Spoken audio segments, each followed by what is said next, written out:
에이전트를 하나 돌리는 거는 이거는 너무 난이도가 쉬운 낮은 작업이야. 에이전트 한 개는 너무 난이도가 낮고 바꿔 말하면 느린 작업이 됐어요. 그래서 요즘 리드하는 개발자들은 한 5개 한다더라고. 일반적으로 5개 정도를 동시에 돌려야 된다. 그게 이제 탑레벨 개발자들이라고 불리는 사람들은 그 정도는 할 수 있다는 거죠. 그럼 이 5개를 각각의 독립적인 프로젝트라고 보면은 이거는 난이도가 쉬워요. 그냥 5개가 서로 영향을 미치는 부분이 하나도 없고, 그리고 이 5개를 영향을 미치는 게 없다 보니까 그냥 그때그때 판단할 여지가 별로 없어. 근데 우리가 5개의 프로젝트를 동시에 작업하는 일은 드물죠. 그렇게 하는 것도 좀 이상한 일이고, 보통은 제품 하나에 집중해야 된다 하는 경우가 많으니까. 그러면은 제품 하나를 만들어야 되는데 제품 한 개에 대해서 5개의 에이전트가 돌아간다. 이게 무슨 의미일까? 저는 이거를 직원이라고 생각하면은 쉽거든요. 직원이나 또는 팀원, 팀플레이어들. 우리가 개발팀을 운영하면서 일을 나누면 어떻게 할까요? 보통은 이제 팀장이 있죠. 팀장이 있고 각각의 이제 팀원들이 있죠. 팀원이 당연히 팀원은 N명일 테고 보통 팀장은 1명이겠죠. 대장이니까. 그럼 이 팀원들은 최대한 서로가 교차되지 않게끔 일을 분담해서 나눕니다. 뭐 어떤 사람은 UI만 하고, 어떤 사람은 뭐 QA만 하고, 어떤 사람은 뭐 특정 피처 하나만 개발하고, 또 어떤 사람은 또 다른 피처 하나만 개발하고, 또 어떤 사람은 백엔드만 하고, 또 어떤 사람은 뭐 데브옵스 쪽만 한다든지, 아니면 어떤 사람은 이제 세큐리티 쪽만 한다든지. 그러면은 여기서 이제 생각을 해봐야 되는 게, 이게 사실 나누기만 하면은 그 롤을 엄청나게 많이 나눌 수 있거든요. 즉 아레나를 나눌 수 있는 거지. 그래서 하나의 소프트웨어를 만든다고 해도 우리가 에이전트한테 롤을 어떻게 부여하느냐에 따라서 동시에 하나의 프로젝트에 많은 에이전트들이 개입할 수가 있다는 거야. 가령 피처 1을 개발하면서 동시에 이게 이 피처 1이 프론트부터 백엔드까지 전체 다 영향을 미치는 피처일 수도 있겠지만은 아닐 수도 있죠. 뭐 프로덕트가 뭐 SDK 같은 거라면은 그냥 피처는 SDK로만 작동하는 어떤 펑션 하나일 테니까. 마찬가지로 뭐 백엔드도 마찬가지고, 보안 분야도 마찬가지고, QA도 마찬가지란 말이야. 그리고 QA도 에이전트를 여러 개를 돌릴 수가 있죠. QA 에이전트를 꼭 피처, 예를 들면은 QA라고 하는 게 퀄리티 어슈런스가 돌아가야 되는 방법이 꼭 엔드 투 엔드로만 돌아갈 필요는 없잖아. E2E 테스팅으로 맨 마지막에 하는 건 맞지만 꼭 E2E만 돌리는 에이전트를 단독으로 쓸 필요는 없다는 거죠. 그러면 어떻게 하면 되냐? 인테그레이션 테스팅을 해주는 게 있을 거고, 유닛 테스팅을 해주는 게 있을 거예요. 그러면 QA 에이전트, 즉 테스팅 에이전트만 해도 이런 식으로 나눌 수 있고, 또한 디바이스 에이전트만 또 나눌 수도 있어요. 특정 디바이스를 모사해서 처리하는 거죠. 아니면은 브라우저도 크로스 브라우저 체킹 같은 것도 가능하겠죠. 뭐 예를 들면 안드로이드나 iOS 같은 경우에는 그 디바이스마다 뷰포트나 이런 조건들이 다르죠. 또는 버전 따라서도 디바이스랑 버전에 따른 그런 컨비네이션도 발생을 한단 말이에요. 그러면 이제 뷰포트에 대한 거나 아니면은 그 버전에 따라서 제대로 작동하는지 안 하는지. 그러니까 사실은 우리가 에이전트를 제가 지금 명시적으로 5개 정도를 얘기했지만은 5개 이상도 돌리는데 문제가 없어야 되는 거야. 시니어 엔지니어라고 하는 사람은 꼴랑 하나 돌리면서 나 지금 열심히 개발하고 있어라고 말하는 거는 군뱅이처럼 일을 하는 거고, 제가 생각할 때는 각자가 이제는 리드가 돼가지고 여기에서 세부적으로 나눌 수 있는 태스크들하고 최대한 그 교차 작업으로 생기는 어떤 병목이나 문제점들을 차치하고 일을 밑으로 뿌려줘야 되는데, 이 일을 뿌려주지 않고 그냥 단순하게 나 이 기능 필요하니까 이 기능 만들어줘 해서 타이핑하고서 그 대기하고 있다가, 그리고 나서 한 5분 지나고 나서 보고서 야 이거 작동 안 되잖아, 이거 버그 있잖아, 그 한마디 하고서 또 5분 또 멍 때리고 뭐 유튜브 보고 있다가, 그거는 리드 개발자가 할 짓은 아니란 거죠. 그래서 이제 옛날하고의 일의 방식이 많이 달라졌다고 생각해요. 옛날에는 이 팀장이라고 하는 시니어급 리드 엔지니어들이 각각의 개발자들한테 일을 맡기면은 그 개발자들이 작업을 하는 시간이 있다 보니까 그 개발자들이 뭐 몇 시간이 됐던 며칠이 됐던 개발하면 그거를 브랜치 단위로 기스트레지 방식으로 하든지 아니면 뭐 TBD 방식으로 하든지 해서 병합하는 과정을 통해서 이 리뷰잉을 했던 거죠. 그리고 이 우리가 이제 PR이라고 하는 걸 통해서 PR 과정을 통해서 원래는 병합이 됐단 말이에요. 근데 지금은 그냥 내가 혼자서 이걸 다 할 수 있어야 되는 거야.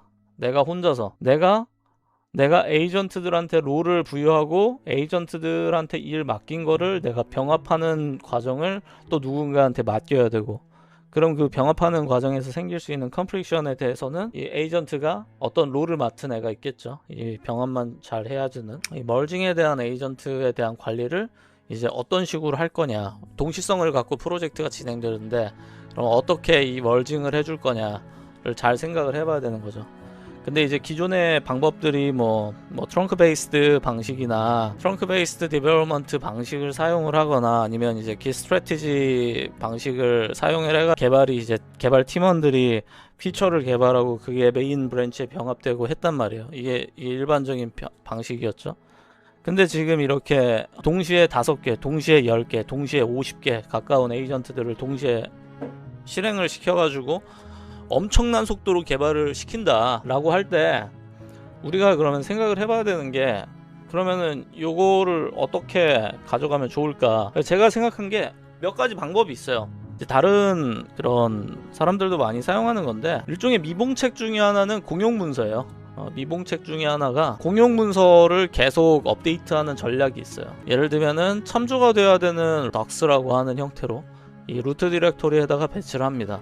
이 루트에다가 덕스를 배치하고서 여기서 뭐 피처 단위로 관리를 한다든지 아니면은 업데이트된 시간을 기준으로 관리를 한다든지, 업데이트에 대한 이 타임라인 요런 걸 기준으로 한다든지, 또는 어떤 팀 같은 경우에는 무조건 뭐 대시라고 하는 형태로 해가지고 처리를 하기도 한다고 해요. 그래서 이걸 일종의 룰로서 강제를 해가지고 언더바 2개로 시작되는 어떤 피처 명에 대해서는 지금 이제 에이전트가 작업 중인 내용들이다 하는 것들을 계속 컨텍스트 상에서 유지시켜 주는 거죠. 근데 이 사이클이 좀 복잡하고 불완전해요. 그래서 제가 미봉책이라고 하는 겁니다. 그래서 저는 이제 기존의 팀 플레이어들이 할 수 있는 방법들도 몇 가지 생각을 해본 건데, 되도록이면은 가장 좋은 방법은 애초에 동시성 문제로 이 작업이 충돌되지 않게 그 아레나를 설정을 하는 게 가장 좀 좋을 것 같고요. 이게 1순위인 거고, 그리고 두 번째로는 만약에 그럼에도 불구하고 좀 리스키하다면은 강제적으로 중간에 이제 컨실이라고 해요. 컨실, 일종의 그 법원 같은 거죠. 법원 같은 역할을 하는 타임라인을 문서, 중간 문서, 이 프록시 역할을 해주는 거죠. 프록시 문서를 둡니다. 두고 일정 사이클마다 이 조정하는 시간을 가져요. 그러니까 일종의 히스토리를 공유하는 거죠. 그래서 예를 들면 이제 이런 문제가 흔하게 생길 수 있는 게 이제 스키마 충돌일 거예요. 예를 들면 유사한 기능을 개발하는데, 예를 들면은 어떤 곳에서 뭐 유저라고 하는 테이블을 확장을 해야 돼. 근데 여기서 확장한 거랑 이 에이전트 1에서 유저 테이블을 확장한 거랑 에이전트 2에서 유저 테이블을 확장한 거랑 좀 다르다 보면은 이제 코드가 충돌되면서 불필요한 디버깅 과정이 많이 생길 수가 있겠죠. 아니면 뭐 마이그레이션 파일을 만든다든지 뭐 하다가 이제 이상하게 꼬인다든지. 그래서 이러한 그런 스키마 업데이트가 발생을 했을 때 이 중간이 되는 파일에다가 일종의 그 이벤트 전파하는 방식을 구현을 한 거예요. 예를 들면은 이 에이전트 2가 먼저 뭐 유저 테이블을 업데이트 했다고 해봅시다. 유저 테이블을 8시 PM에 그 8시 정각에 이게 이제 업데이트가 발생을 했어. 그럼 업데이트가 발생을 했으면은 그러면 스키마에 대한 거 변경을 했을 거고, 그 변경사항을 이제 중간이 되는 파일 있죠. 이 업데이트 로그가 되는 그 파일에다가 이 변경 기록을 남깁니다.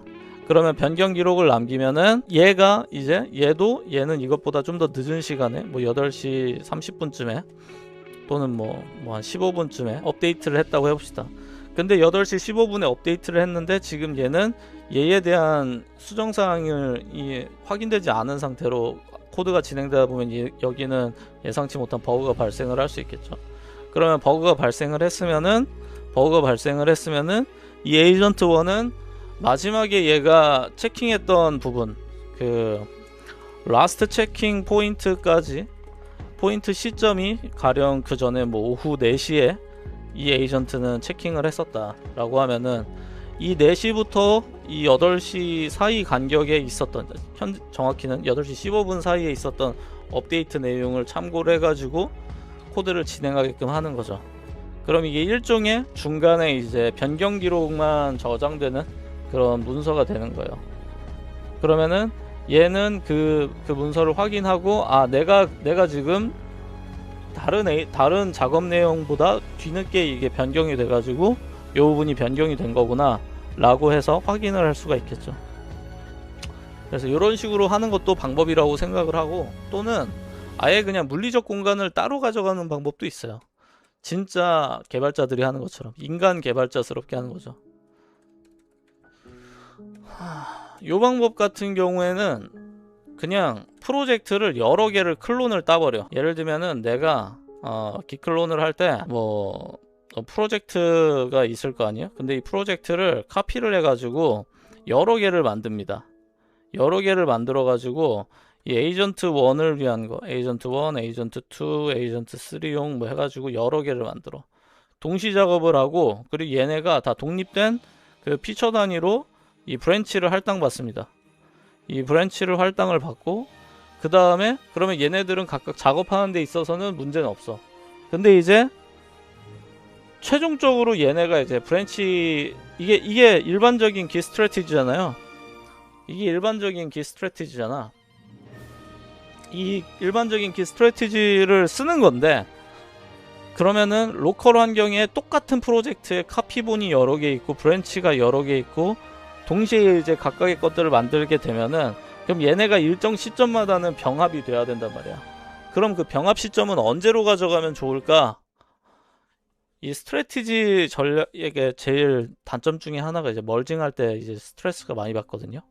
그리고 이제 컨플릭트 되는 부분이 많을수록 굉장히 피곤한데, 멀징되는 사이클은 제 생각에는 이 각각의 피처들이 임플리멘트가 끝나고 나면은 바로바로 가져가는 게 좋은 것 같아요. 그리고 바로바로 가져가서 그게 중간에 이제 커뮤니케이터 역할을 하는 문서 같은 걸 둬가지고 이게 다른 코드들도 다시 메인 브랜치로 들어왔다가 브랜치를 빠져나갈 수 있게끔 요 사이클을 가져가는 거죠. 그러면은 기능은 단독으로 개발은 되고 있지만은 얘네들이 독립적인 워크스페이스를 갖고 있는 거고, 이 독립적 워크스페이스에서 공통적으로 가지는 부분들은 정확히는 이제 메인 브랜치 하나가 있는 거죠. 메인 브랜치 하나만 갖고 있으면서, 그러면서 이제 업데이트가 발생을 했으면은 그때마다 이제 프록시 계층이 되는 문서를 업데이트를 해주자. 문서로 업데이트를 해줘도 되고, 아니면은 그냥 그 git 히스토리를 체킹을 해도 돼요. 그 에이전트한테 맡겨서 git 히스토리를 체킹해서 어떤 피처가 그 멀지된 기록들을 볼 수가 있잖아. MCP 같은 거 사용하면은. 그러면은 GitHub에 있는 메인 브랜치의 업데이트를 참고해 가지고 문제가 없으면 이제 가져와서 이 각각의 것들이 이제 계속 최신화된 코드를 기준으로 현재 브랜치가 진행되게끔 이끌어가는 거죠. 이게 사실은 아주 보편적인 기 스트래티지를 그냥 물리적으로 모사한 건데, 그래서 이것도 저는 방법이라고 생각해요. 그래서 기 스트래티지를 이제 물리적으로 모사했다. 근데 요는 뭐다? 중요한 거는 하나의 에이전트를 돌리는 거는 너무 초급 레벨인 것 같다. 업무 할당 능력이 되게 중요해진 것 같아요. 그리고 그 업무를 할당하고 그 다음에 그거를 평가를 하는 거죠. 그럼 그 평가해야 되는 사이클이 되게 빨라지는 건데, 이게 생각보다 이렇게 작업을 하잖아요. 그러면은 어떤 능력이 필요하냐면은 코드를 보는 속도가 엄청 빨라야 돼요. 코드를 보는 속도가 어마어마하게 빨라야 돼. 그리고 그 diff를 제일 많이 볼 수밖에 없어요. diff. 이제 우리가 에디터 보면은 여기 이제 소스 컨트롤 부분에서 업데이트된 코드 리스트를 볼 수 있잖아요. 이 소스 컨트롤 부분에서 이제 그 diff를 볼 수 있는데, 이 diff를 보고 내가 판단을 계속 결정해야 되는 거야. 근데 이제 그 에이전트들이 중간중간 나한테 컨펌을 맡기는 이 사이클이 짧다 보니까는 뭐 긴 거는 5분, 20분 이렇게 되겠지만은 짧으면 뭐 1분, 3분 이럴 수 있잖아. 그럼 이제 1분, 3분 안에 이 diff에 대해서 나는 컨펌을 해야 되는 거지. 그러면은 거의 이제 5개의 에이전트가 쉴 새 없이 나한테 컨펌 요청을 하잖아요. 그러면은 개발 속도가 가뜩이나 빠른데 그게 거의 몇 배로 끌어올려집니다. 몇 배가 돼요. 그러니까 요즘 사람들이 그런 표현 많이 해. 뭐 저는 뭐 비전공자인데, 비전공자의 뭐 코딩을 모르는데 뭐 며칠 만에, 몇 시간 만에 만들었습니다. 뭐 이런 표현 많이 하잖아. 이게 며칠, 몇 시간을 비전공자가 한다고 치면은, 그러면은 전공 플러스 현업에서 10년 이상 때려박은 사람이면은 몇 분 안에 이거를 해야지 좀 가오가 살겠냐고. 근데 이런 부분들이 좀 부족한 것 같아요. 이제 일을 시켜보는 게 다들 기존보다는 엄청 빨라졌으니까 거기서 약간 타협한 거지. 야, 이거 너무 빠른데? 너무 좋은데? 하니까 이제 나머지 시간은 뭐 쉬자, 또는 뭐 편하게 하자, 아니면 뭐 집안일 한다, 아니면 뭐 공부를 한다, 뭐 이런 뭐 별의별 그게 있는데, 맨파워 계산을 다르게 해야 돼. 이제는 이 개발자가 뽑아내는 코드의 생산 기준을 다르게 계산해야 돼. 완전히 다르게 계산을 해가지고, 저는 제 생각에는 에이전트 가동 시간하고 그리고 그 목표 달성되는 속도로 봐야 되는 것 같아요. 옛날에 우리가 코드 생산성을 생각을 해보면은 사실 뭐 뻔했거든요. 어느 정도 피처에는 몇 주 정도의 몇 명이 필요하다라는 게 그냥 산술적으로 나왔어. 근데 지금은 그런 식으로 숫자 계산을 할 수가 없어요. 한 명의 슈퍼 개발자 한 명이면은 동시에 에이전트 5개 이상도 돌려요.